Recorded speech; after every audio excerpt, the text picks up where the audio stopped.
आशा शर्मा, देवरिया जिला। सिक्की के बढ़निया ए बेटी सिरनवा ले ले हो सुती ह। सिक्की के बढ़निया ए बेटी सिरनवा ले ले हो सुती ह। अरे हो तभिनु सरवाए बेटी आंगन घर बहरी ह। अरे होते भिनु सरवाए बेटी आंगन घर बहरी। अरे आंगना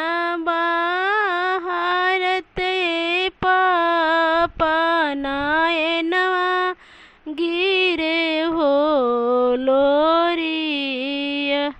अरे आंगना बाहरत पापनाए नवा गिरे हो लोरिया। दाना हम दिहनी बेटी दहेजवा हम हो दिहानी। अरे दाना हम दिहनी बेटी दहेजवा हम हो दिहानी। अरे कौनी कारणवा ए बेटी नए नवा गिरे हो लोरिया।